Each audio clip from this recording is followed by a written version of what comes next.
Magic was never a myth. It was and is misunderstood science.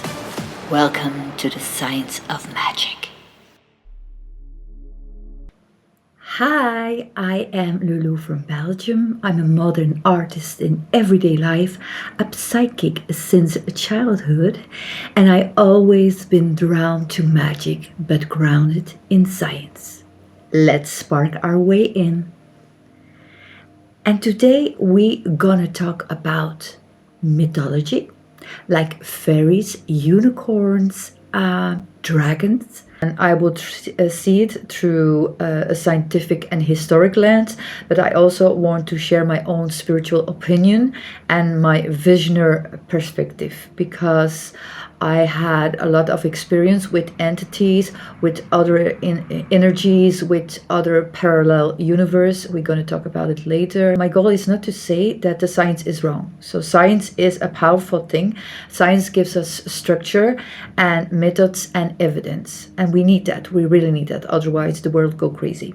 But science is not fixed. It's not 100% complete. A lot of scientific things are proven wrong during the years, so we have always have to be open-minded, and this is why my channel is here. This is why I do it, because I do believe in dragons, because you see them on old churches, you see them in old histoires, you can see them in zodiacs, you can see in Chinese philosophy, and you can see them a lot in churches. I will show you even a short video of paranormal files. I like to watch them, that YouTube channel, and you can see, and I went there, I went to Italy, and you can see all those dragons around the church, in the art, in the buildings. So there was something. There's another dragon right up there in that crest. Oh yeah. Have an entire dragon themed waterfall here. You've got somebody slaying a dragon right there. You've got dragons spouting water out. So if they create these kind of animals, like you can see them with a sheep, with a lion, it's very casual, these dragons. So if it was not there, they would not put this as a kind of fantasy, because these dragons were placed in a real thing, something that really was telling histoire, like we know. So I do believe there were dragons. Voila. And like I said, there are gasps in the histoire, in history, so there are lost records, we know that, and there are interpretations shaped by culture, power, and belief. So I want to see the left side, the middle side, and the right side. I want to dig everything up, to see what the science say, to see what the spirituality say, to see what's really in the buildings, in the histoire, like the pyramids, like the churches. You can see a lot of art. I'm an artist, so I know that art comes from a place, like when you do classic art, it really comes from a place that you copy and passed it into your art, with your eyes, with your paint, of course. So this is why I say I want to see it from a scientific way, but also from a spiritual way, because I think when you are fully into science, you are blocked. You have a tunnel vision. You are like blocked. You're blocking your mind, and we cannot do this. This is the magic that put big names like Einstein going through a further stadium, another level, and we need that. We just need that. So mythology, magic, and the power of stories. And after this, I will show you something to have. A beautiful bag, and inside there is all my magical stuff from Fairies that I made myself. So after this video, after everything, I will show you what's inside of it. Now, mythology, magic, and the power of stories. Now, long before science, before cities, before historical books, there were stories. Stories told by firelight, stories whispered to children before they sleep, stories painted on cave walls, stories carved into stone. So inside those stories, there were gods, there were monsters, there were fairies, there were heroes, and there was magic. Because before humans understood the universe, we imagined it. Now, why humans created myths? Imagine being a child thousands of years ago. You look at the ocean, it stretches forever, very scary, dark, endless, dangerous. And you ask your mother or your father or your grandmother, what lives in there? What is this? I can imagine how you could feel in that time.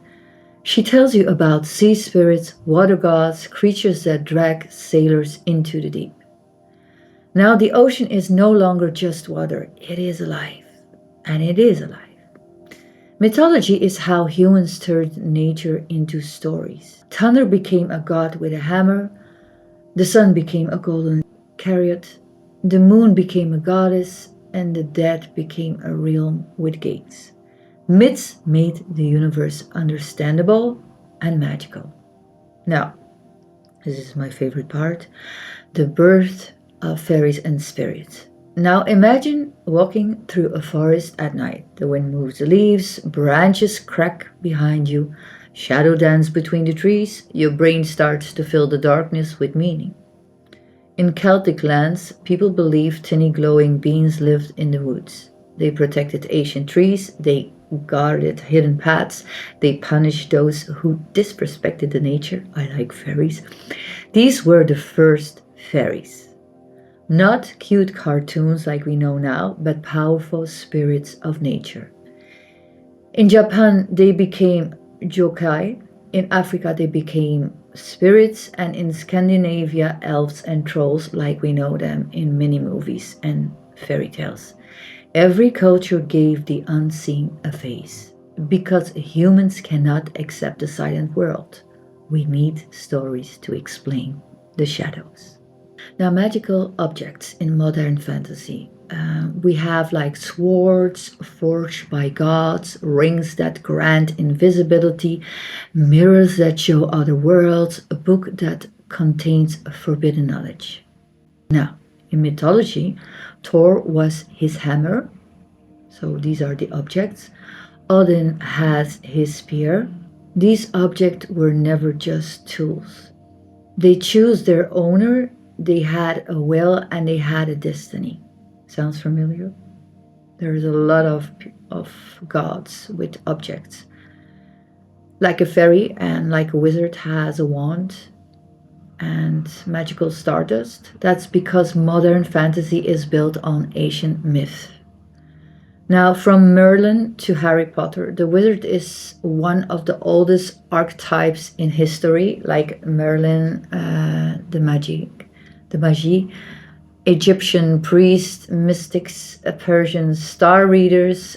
We all saw them in movies, in fairy tales, in books. So they were the keepers of hidden knowledge. They really existed. Like wizards were really, in that time, very famous.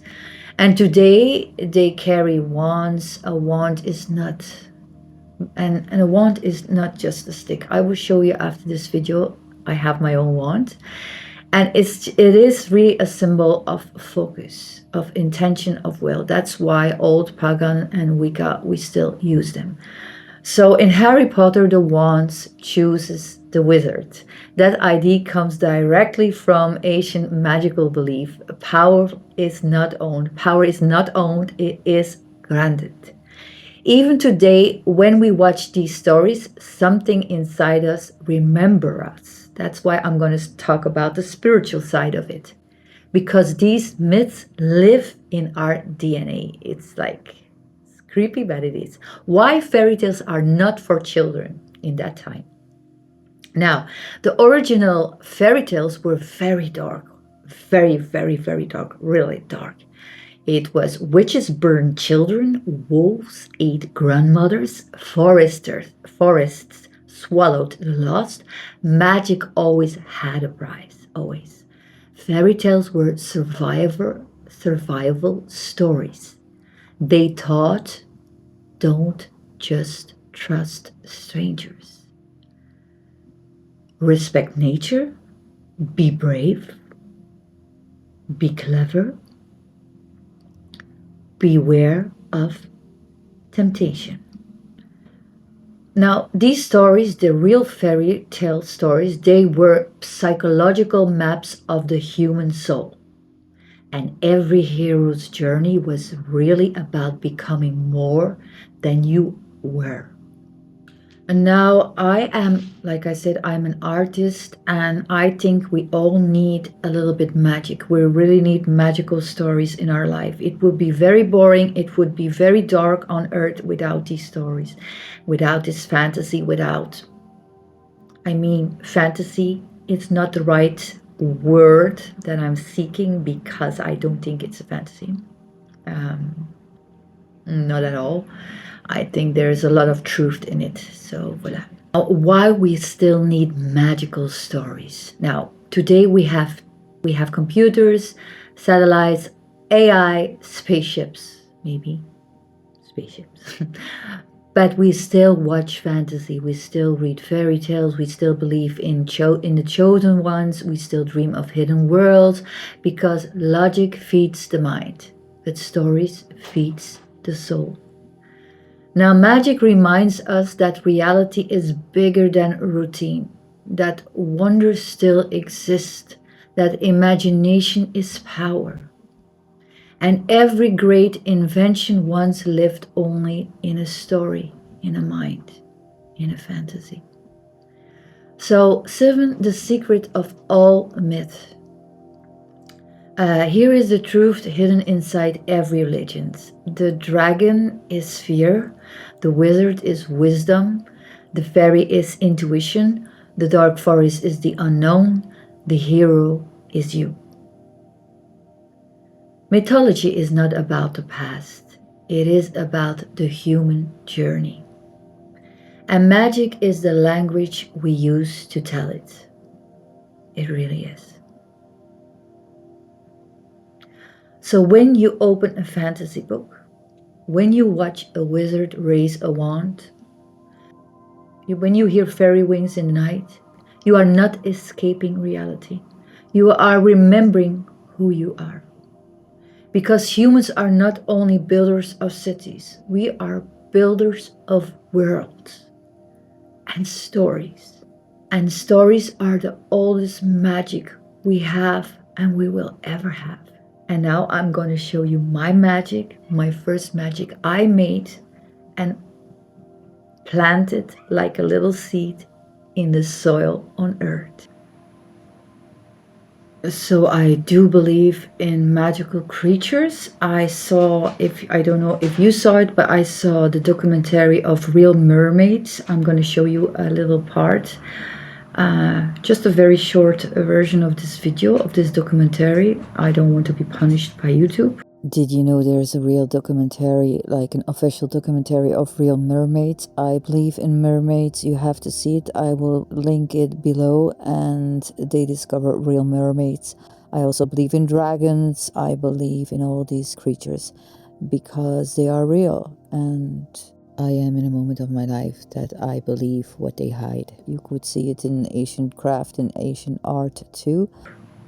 And when I see the narwhal, of course there will be unicorns in that time. I really do believe there were horses with horns. If there are whales with horns, of course there are going to be horses with horns. And you have animals with 2 horns. So why could it not be there were unicorns? So for me, it's like very normal to believe in unicorns. And why don't you believe in unicorns if these are existing, if these are true? Why not a horse with a horn? Why make it difficult? So like I told you already, I am an artist. I paint modern artists because this is what people want in their house. But next to this, I making beautiful fairies. This is my wand. This is a real wand. Hazelnut. This is a real one. I have for years, and I use it. I really use it to concentrate my intention on something, and I always make to to open my energy, because I believe in molecules. That's a sign part, but I'm also spiritual. This is like a part you cannot disconnect.